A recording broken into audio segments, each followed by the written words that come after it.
இந்த சிபிஐ விசாரணைங்கிறது நாங்கள் எப்பவுமே அதை ஏற்கிறது இல்லை. ஏன்னா அது ஒரு மாநில உரிமைக்கு மாநில தன்னாட்சிக்கு எதிரானது, ஒரு அவமதிப்பாக நான் பார்ப்பேன் எப்பவுமே. இப்போ எங்களுடைய காவல்துறை விசாரணையில் என்ன குறை? இப்போ நம்ம அரசு தோல்வியை ஒத்துக்கொள்ளுதா? இல்லை இந்த மாநிலத்தில் எல்லாமே நீங்கள் மாநில உரிமை பேசிட்டு இப்போ சிபிஐயில் இருக்கிற அதிகாரிகளுக்கு 2-3 மூளை இருக்கா? அப்படி ஒன்றும் இல்லை. இப்போ இத்தனை ஆண்டுகளை சிபிஐ விசாரித்து நிரூபித்த ஒரு பெரிய இது ஏதாவது ஒரு வழக்கு இதை நியாயத்தை பெற்றுக் கொடுத்துச்சு அப்படி ஏதாவது சொல்லுங்க பார்ப்போம்.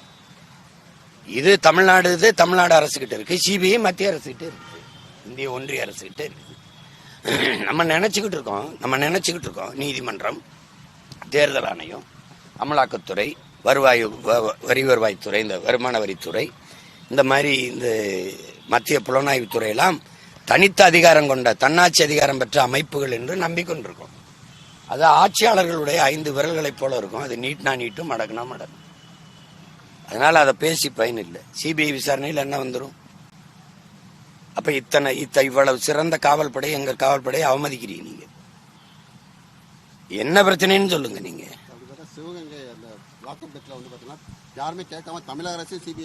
அதுதான் சொல்றேன், திராவிட அரசு தான் கேட்கும். அப்ப அரசு தோல்வியை ஒத்துக்கொள்ளுது. எப்பவுமே ஒன்னு சொல்றேன் கேளுங்க, இது காலத்தை கடத்தி விடுவதும் அதை மறக்கடிச்சு வேற பக்கம் திருப்பி விடவும் பயன்படுமே ஒழிய நாளையிலிருந்து விசாரணை தொடங்குமா? சொல்லுங்க. ஒரு 2 மாசத்துல விசாரணை இது பண்ணி அறிக்கை தாக்கல் பண்ணி ஒரு முடிவுக்கு கொண்டு வருமா சிபிஐ? சொல்லுங்க. புலன் விசாரணை, அவங்களுடைய புலன் விசாரணை நல்லா இருக்காது. எங்க அண்ணன் செல்வமணி எடுத்த கேப்டன் விஜயகாந்த் நடிச்ச படம் புலன் விசாரணை வேணா நல்லா இருக்கும். சும்மா சொல்லிக்கிறதான்.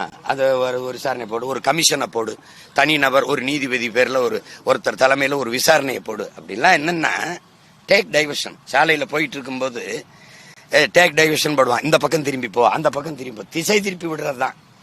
இப்ப சிபிஐ விசாரணை இருக்கு, நம்ம ஒன்னும் சொல்ல முடியாதுன்ட்டு போயிருவீங்க. இதுதான் நடக்கும். இப்ப நீதிமன்றத்துல வழக்கு இருக்குன்னு ஒன்னும் சொல்ல மாட்டேன். இப்ப சிபிஐ கிட்ட இருக்கு விசாரணை, அது வந்தவொடனே பேசுவோம். ஒரு மாநில தன்னாட்சி போராடி மாநில உரிமைன்னு பேசிட்டு இத்தனை லட்சம் காவல்துறையை வச்சுக்கிட்டு இவ்வளவு அறிவார்ந்த ஒரு படையை வச்சுக்கிட்டு அது விசாரிக்கிறது சரியா இருக்காது. எனக்கு சிபிஐ விசாரணைன்னா நீயே எடுத்து கொடுத்துறது. சாதிவாரி கணக்கெடுப்பா அது மத்திய அரசு தான் எடுக்கணும், இந்திய ஒன்றிய அரசு தான் எடுக்கணும். அப்ப அருகில் இருக்கிற மாநிலத்துல சீதாராமையா எடுக்கிறாரு, அது என்னது? பள்ளிக்கூடத்துக்கு 10 நாள் விடுமுறை விட்டு எடுறான்றப்பல இங்க எடுறானா அங்கே ஒண்டி கொடுத்துறது. ஆனா வெளியில மாநில சுயாட்சி, மாநில உரிமையை காப்பாற்றுவோம், மாநில தன்னாட்சின்னு பேசுறது கேவலம். இது ஒரு தேசிய அவமதிப்பு, ஒரு மாநில அவமதிப்பு, எங்களுடைய காவல்துறை படையை அவமதிக்கிறதாக தான் நான் பாக்குறேன். விசாரணையே ஆரம்பிக்கல, அதுக்கு சிபிஐ போனேன். இது ரொம்ப கொடுமையா இருக்கும் பாருங்க. இவங்க எப்படி பண்றாங்கன்னா, அக்ஷரா கார்க் அவர்கள் தலைமையில ஒரு விசாரணையை இந்த தம்பி விஜயுடைய கட்சிக்காரங்க வேணாங்கிறாங்க. இவங்க இந்த சிறுநீரக திருட்டுக்கு இருக்குல்ல, அதுக்கு இவங்க போட்ட நீதிமன்றம் போட்ட ஒரு அதிகாரியின் விசாரணை இருக்குல்ல, அது அரசு வேணாங்குது. எப்படிப்பட்ட ஆட்சி முறை நடந்துகிட்டு இருக்குன்னு நீங்க பாருங்க. ஏன்னா அந்த அதிகாரி உண்மையை கொண்டாந்துட்டான சிக்கல்னு அது நாங்க சொல்ற அதிகாரியை போட்டு நியமிங்குது. இவர் இந்த அதிகாரி எங்களுக்கு பயம், இவரை விசாரிங்க, சிபிஐ விசாரிங்குது. என்ன பயம்? நேர்மையாளனுக்கு என்ன பயம்? எப்ப வேணாலும் விசாரியா வய, அதானே நேர்மையாளன் கலகு. இதுல என்ன உங்களுக்கு பயம்? இது மாதிரி ஒரு கொடுமை எப்படி இருக்குன்னு பாரு.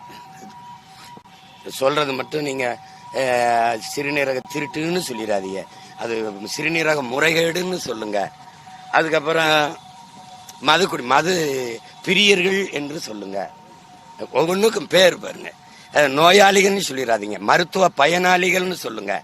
அப்படின்னா ஒன்று ஊழல் லஞ்சம் வாங்குறவங்கள லஞ்சம் பெற்றுட்டார் ஊழல்வாதின்னு சொல்லாதீங்க, பண பயனாளிகள் என்று சொல்லுங்க. அப்படி சொல்லுவோமா? இவங்கள மாதிரி ஒரு கேடுகட்ட கூட்டத்தை நீங்க பார்த்திருக்கீங்க. நான் சொல்றது நீ ஏன் சொல்லக்கூடாது? நான் லஞ்சம் வாங்கிட்டேன், நீ ஏன் சொல்ற? பண பயனாளிகள் அப்படி சொல்ல வேண்டியதானே? அப்படி சொல்லுவோமா? அப்படி சிரிக்காத, அப்படி சொல்லுவோமா? இவங்க கொடுமையானவங்க. இலவசம் வேணாம்னு சொல்லுவேன், விலையில்லா மடிக்கணினி, விலையில்லா கிரைண்டர் வருவாங்க. நமக்கு கொடுக்கும்போது விலை இல்லை, அவங்க வாங்கும் போதும் விலை இல்லையா, தயாரிச்சு சும்மா கொடுத்துட்டானா? இவங்களை ஒழிக்கணும். அதை மட்டும் நீங்க கவனத்தில் வச்சுக்கணும். செய்திகளை உடனுக்குடன் தெரிந்து கொள்ள கீழ்கண்ட கேபிள் மற்றும் டிடிஎச் நெட்வொர்க்குகளில் எம்நாடு செய்தி தொலைக்காட்சியை காணுங்கள். பாதகம் செய்பவரை கண்டால் நாம் பயம் கொள்ளலாகாது பாப்பா. மோதி மிதித்துவிடு பாப்பா, அவர் முகத்தில் உமிழ்ந்துவிடு பாப்பா. அண்மை செய்திகளை உடனுக்குடன் தெரிந்து கொள்ள இணைந்திருங்கள் எம்நாடு தொலைக்காட்சியுடன்.